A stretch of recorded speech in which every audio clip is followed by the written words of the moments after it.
कलयुग के अंतिम भाग में पिता पुत्र की और पुत्र पिता की शैया आदि का उपभोग करने लगेंगे।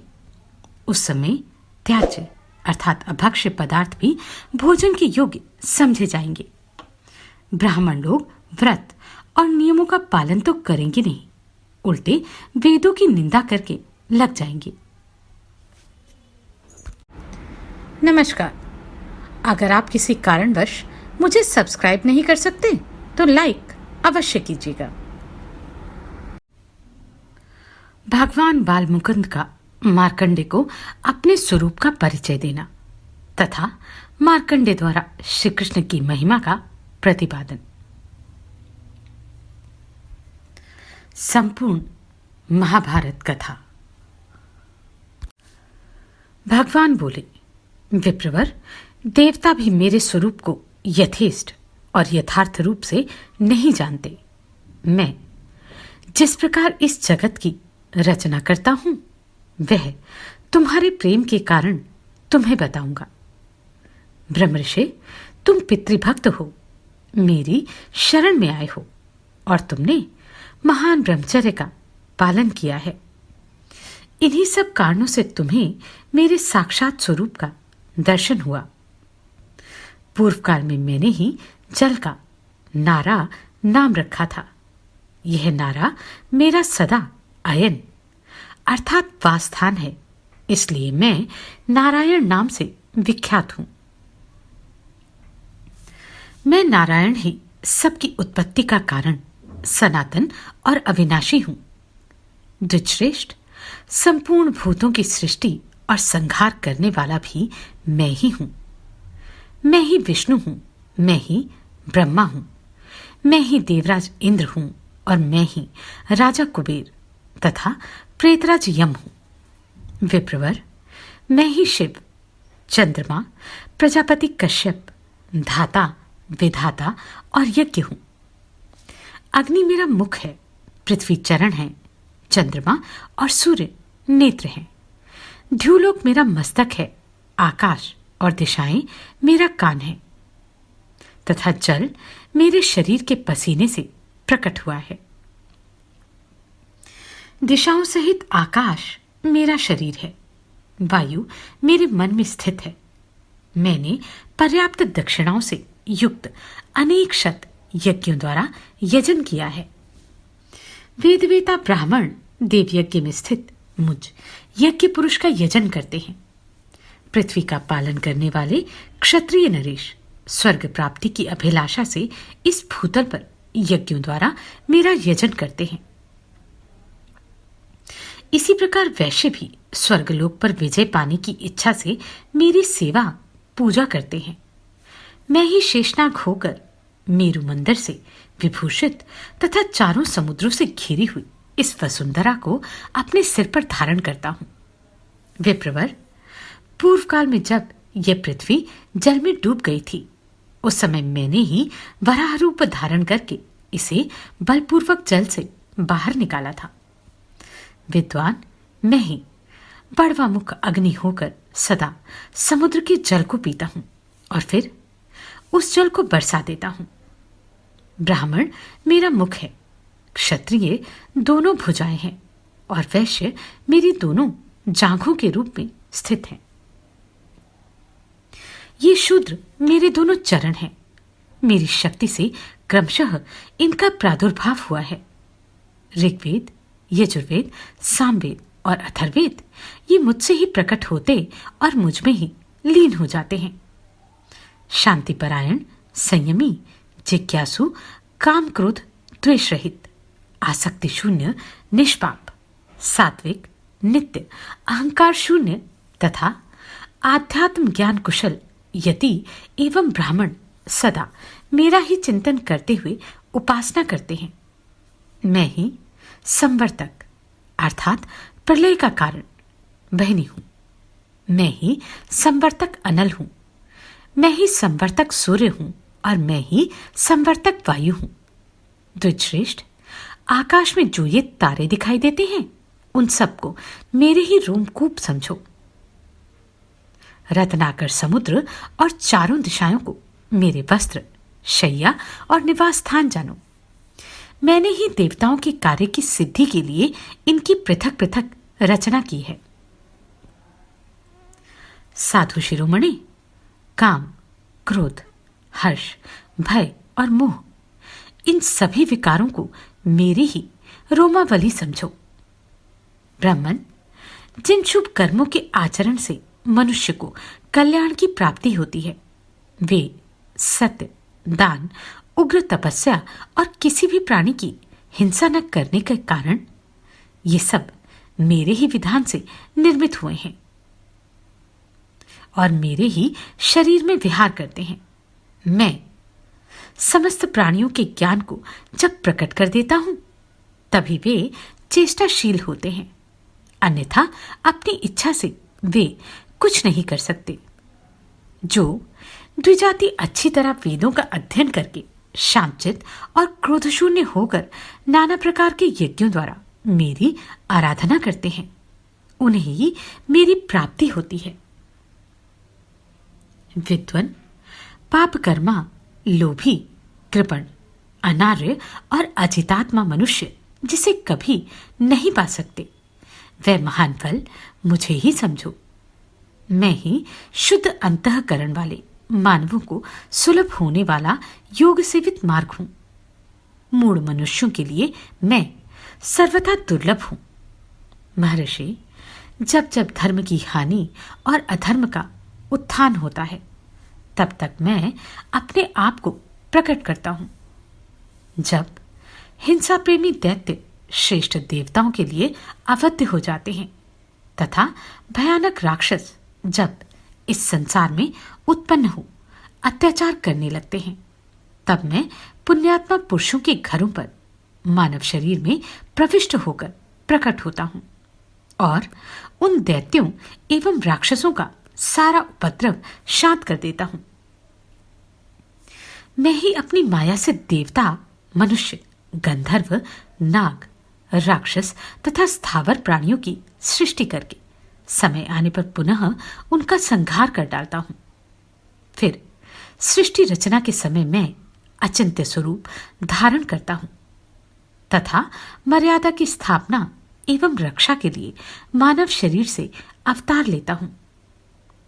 सतयुग में मेरे शरीर का रंग श्वेत, त्रेता में पीला, द्वापर में लाल और कलयुग में काला होता है।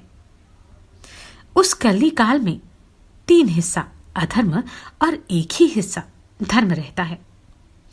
प्रलय काल आने पर मैं ही अत्यंत दारुण काल रूप होकर अकेला ही संपूर्ण चराचर त्रिलोकी का नाश करता हूं। मैं तीनों लोकों में व्याप्त संपूर्ण विश्व का आत्मा, सब लोगों को सुख पहुंचाने वाला, सबकी उत्पत्ति का कारण, सर्वव्यापी, अनंत, इंद्रियों का नियंता और महान विक्रमशाली हूं। ब्राह्मण, यह जो संपूर्ण भूतों का संहार करने वाला और सबको उद्योगशील बनाने वाला अव्यक्त कालचक्र है, इसका संचालन केवल मैं ही करता हूं। मुनिश्रेष्ठ, इस प्रकार मेरा स्वरूप भूत आत्मा ही सर्वत्र सब प्राणियों के भीतर भली भांति स्थित है। विप्रवर, इतने पर भी मुझे कोई जानता नहीं है।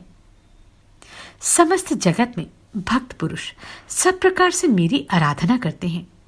तुमने मेरे निकट आकर जो कुछ भी कलेश उठाया है, ब्राह्मण, वह सब तुम्हारे भावी कल्याण और सुख का साधक है।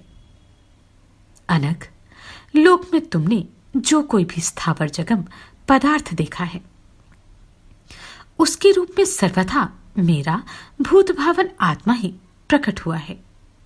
संपूर्ण लोकों के पितामह ब्रह्मा मेरा आधा अंग है।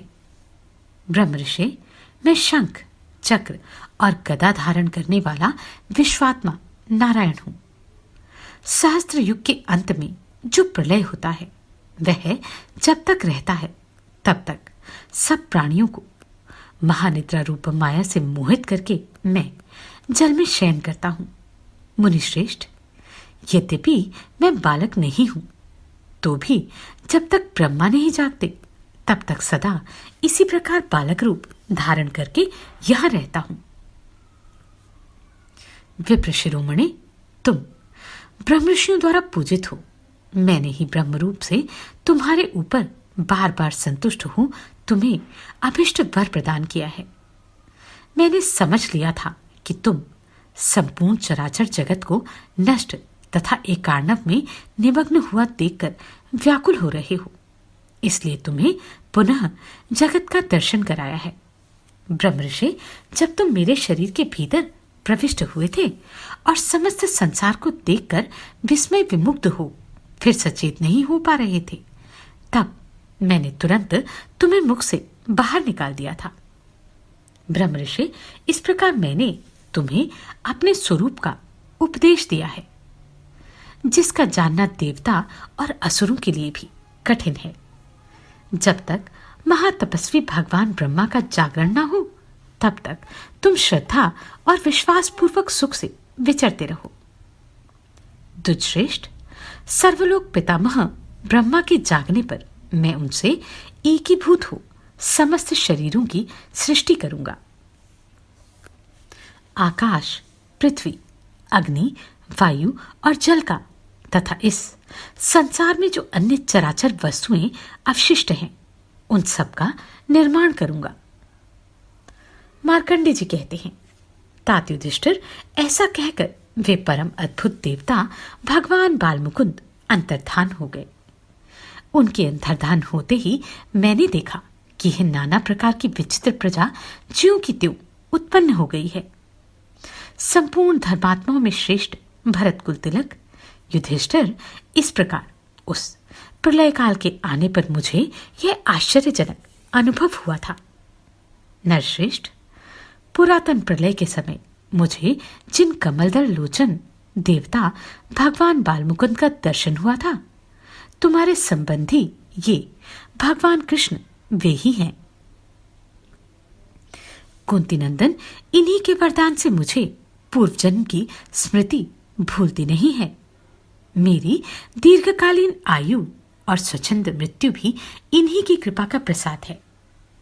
ये वृष्णिकुल भूषण महाबाहु श्री कृष्ण ही वे सर्वव्यापी अचिंत्य स्वरूप पुराण पुरुष श्रीहरि हैं, जो पहले बाल रूप में मुझे दिखाई दिए थे। वे ही यहाँ अवतीर्ण हो भांति भांति की लीलाएं करते हुए से दिख रहे हैं। श्रीवत्स चिन्ह जिनके वक्षस्थल की शोभा बढ़ाता है, वे भगवान गोविंद ही इस विश्व की सृष्टि, पालन और संहार करने वाले सनातन प्रभु और प्रजापतियों के भी पति हैं। इन आदिदेव स्वरूप विजयशील पीतांबरधारी पुरुष वृष्णिकुल भूषण श्री कृष्ण को देखकर मुझे इस पुरातन घटना की स्मृति हो आई है। कुरुकुल श्रेष्ठ पांडवों, ये माधव ही समस्त प्राणियों के पिता और माता हैं। ये ही सबको शरण देने वाले हैं, अतः तुम सब लोग इन्हीं की शरण में जाओ। वैशंपायन जी कहते हैं, जन्मेजय, मार्कंडे मुनि के ऐसा कहने पर कुंती कुमार युधिष्ठिर, भीम और अर्जुन तथा पुरुष रत्न नकुल सहदेव इन सब ने द्रौपदी सहित उठकर भगवान श्री कृष्ण के चरणों में प्रणाम किया। नरश्रेष्ठ, फिर सम्मानीय श्री कृष्ण ने भी इन सब का विधि पूर्वक समादर करते हुए परम मधुर सांत्वनापूर्ण वचनों द्वारा इन्हें सब प्रकार से आश्वासन दिया। वैशंपायन जी कहते हैं, जन्मेजय, तदनंतर कुंती नंदन युधिष्ठिर ने महामुनि मार्कंडे से अपने साम्राज्य में जगत की भावी गतिविधि के विषय में पुनः इस प्रकार प्रश्न किया। युधिष्ठिर बोले, वक्ताओं में श्रेष्ठ भृगुवंश विभूषण महर्षि, हमने आपके मुख से युग के आदि में संघटित हुई उत्पत्ति और प्रलय के संबंध में बड़े आश्चर्य की बातें सुनी हैं। अब मुझे इस कलयुग के विषय में पुनः विशेष रूप से सुनने का कौतूहल हो रहा है। जब सारे धर्मों का उच्छेद हो जाएगा, उस समय क्या शेष रह जाएगा? युगांत काल में कलयुग के मनुष्यों का बल पराक्रम कैसा होगा? उनके आहार विहार कैसे होंगे? उनकी आयु कितनी होगी? और उनके परिधान वस्त्राभूषण कैसे होंगे। कलयुग के किस सीमा तक पहुंच जाने पर पुनः सतयुग आरंभ हो जाएगा। मुने, इन सब बातों का विस्तार पूर्वक वर्णन कीजिए, क्योंकि आपकी कथा बड़ी विचित्र होती है। युधिष्ठिर के इस प्रकार पूछने पर मुनिश्रेष्ठ महर्षि मार्कंडे ने वृष्णिप्रवर श्री कृष्ण तथा पांडवों को आनंदित करते हुए पुनः इस प्रकार कहा। सर्वश्रेष्ठ राजन, मैंने देवादिदेव भगवान बालमुकुंद की कृपा से पूर्व काल में निकृष्ट कलिकाल के प्राप्त होने पर संपूर्ण लोगों के भावी वृतांत के विषय में जो कुछ देखा सुना या अनुभव किया है वह बताता हूं। सुनो और समझो। भरत श्रेष्ठ, सतयुग में मनुष्यों के भीतर वृषरूप धर्म अपने चारों पादों से युक्त होने के कारण संपूर्ण रूप में प्रतिष्ठित होता है। उसमें छल कपट या दंभ नहीं होता। किंतु त्रेता में वह धर्म अधर्म के एक पाद से अभिभूत होकर अपने 3 अंशों से प्रतिष्ठित होता है। द्वापर में धर्म आधा ही रह जाता है, आधे में अधर्म आकर मिल जाता है। परंतु भरत श्रेष्ठ, कलयुग आने पर अधर्म अपने 3 अंशों द्वारा संपूर्ण लोगों को आक्रांत करके स्थित होता है और धर्म केवल एक पाद से मनुष्यों में प्रतिष्ठित होता है। पांडुनंदन, प्रत्येक युग में मनुष्यों की आयु, वीर्य, बुद्धि, बल तथा तेज क्रमशः घटते जाते हैं। युधिष्ठिर, अब कलयुग के समय का वर्णन सुनो। ब्राह्मण, क्षत्रिय, वैश्य और शूद्र सभी जातियों के लोग कपट पूर्वक धर्म का आचरण करेंगे और धर्म का जाल बिछाकर दूसरे लोगों को ठगते रहेंगे। अपने को पंडित मानने वाले लोग सत्य का त्याग कर देंगे। सत्य की हानि होने से उनकी आयु थोड़ी हो जाएगी और आयु की कमी होने के कारण वे अपने जीवन निर्वाह के योग्य विद्या प्राप्त नहीं कर सकेंगे। विद्या के बिना ज्ञान न होने से उन सबको लोभ दबा लेगा।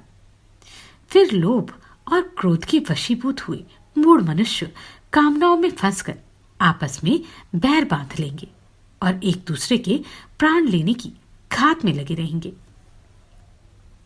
ब्राह्मण, क्षत्रिय और वैश्य ये आपस में संतान उत्पादन करके वर्ण सकर हो जाएंगे।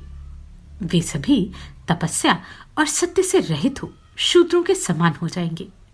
अंत्यज अर्थात चांडाल आदि क्षत्रिय वैश्य आदि के कर्म करेंगे और क्षत्रिय वैश्य आदि चांडालों के कर्म अपना लेंगे। इसमें संशय नहीं है। युगांत काल आने पर लोगों की ऐसी ही दशा होगी। वस्त्रों में सन्न के बने हुए वस्त्र अच्छे समझे जाएंगे। धानों में कोदों का आदर होगा। उस युग क्षय के समय पुरुष केवल स्त्रियों से ही मित्रता करने वाले होंगे। कितने ही लोग मछली के मांस से जीविका चलाएंगे। गायों के नष्ट हो जाने के कारण मनुष्य भेड़ और बकरी का भी दूध पीकर रहेंगे। जो लोग सदा व्रत धारण करके रहने वाले हैं वे भी युगांत काल में लोभी हो जाएंगे। लोग एक दूसरे को लूटेंगे और मारेंगे। युगांत काल के मनुष्य जप रहित, नास्तिक और चोरी करने वाले होंगे। नदियों के किनारे की भूमि को कुदालों से खोदकर लोग वहां अनाज बोएंगे। उन अनाजों में भी युगांत काल के प्रभाव से बहुत कम फल लगेंगे। जो सदा परान्न का त्याग करके व्रत का पालन करने वाले लोग हैं वे भी उस समय लोभवश देवयज्ञ तथा श्राद्ध में एक दूसरे के यहाँ भोजन करेंगे। कलयुग के अंतिम भाग में पिता पुत्र की और पुत्र पिता की शैया आदि का उपभोग करने लगेंगे। उस समय त्याज्य अर्थात अभक्ष्य पदार्थ भी भोजन के योग्य समझे जाएंगे। नमस्कार, मैं आभा शर्मा जावास। यदि आपको मेरा ये प्रयत्न सराहनीय लगा हो तो मुझे सब्सक्राइब करके प्रोत्साहित करें।